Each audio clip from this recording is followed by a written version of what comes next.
دناوا جورا خدایه یا که هیوی بو جیان دوباره تدا چاندین. ساتن تاریه جیانا خواه گرین پیون به هیوی و خوراگیریه و دپرتوکه که دا رساینه. گشتا روژهاتیا نساخیه جبلی نالینه الهام بخشینه بجینه. روژهات خلکی دهوکیه لسال 2018 توشی نخوشیا پنجشه را خونه دبیتن. بودما 8 حیوان چاره سریه ورد گریتو جدار باز دبیتن. 8 حیوان نخوشبون خواه به پیون باوری بخوابون و هز و هیویان ده پرتوکه که بنافه از دشم دا دنویسیتن. محس بکر مگلک ازمون و جیانه دید. شبر هنده جی محس کر از وان ازمونا نوشرم. برو واجی اوان ازمونا پرده سرلادم و بکم پرتوکک و اوه ازمونه نیشاد دهان کساب دم تایبتی توجبون شهر پنجه نیش اوان ابدم که اوجی دیجوه نخوشی رزگار بن هر بس نبس بو توجبون شهر پنجه بلکو بو کسن آسایجی که دستاش جانه ندهیلن هر قونه که خراب و جانه بسریوان بیتن برف پیشوه بچن. آخو نالینو هست نخوشیه او هستیش بلی توجبویان کسین دی هست بینکن ویل سرزار پیوان دیمن کرینه ده پرتوکه که دا کجه 267 بر پران پیک دهیتن.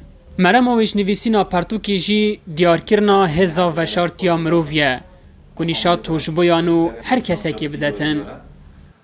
هندک خوینه ران دم دست خوندنا و پرتوکی کری دیف گوت نوانا او شام چرند نوف و نوارو که ده عوامو پیشکش کری او چتمی ویای او حس بکن زوری نوانا بازل و چندت کر امنیش یا نخو او مروندک بوان ریدانا باراندنش برکو اف ریدانت هنه گلکت هستیار بون و صد محس بکر او تدوی مپ راب گهینی سلام خمانت خوش دوی و که هر جار از دوی کرسی بو هر پیشینیار کم او کسی حست کردن که خوفیری زمان انگلیزی بکتن شوی که گلک بساناهی اتنوکه دا اول سر سوشیال میدیای به بلافکرنا بابتن گشپیدانا مروفی و بلافکرنا روشنبیریا گشتی و که چالاگوان کار دکتن.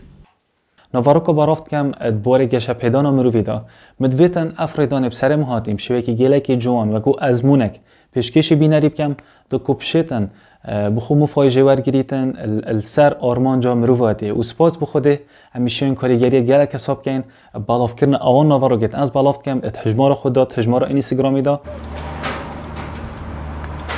روژهات 24 سالیه 3 سالان جخواندن هاتیه دا برین جه اگر نخوشیه و دنوکه دا بردوامی ده خواندن خول پولا 12 درکی دخوینیتن او حز جیان دکتو دوید تابلویا دهات یا جیاناوی گهشتنا هیوی و آرمان جنوی بیتن او آرمان جن که دوباره جدایی بوین. ساعت عاصف آجانس خانی دوک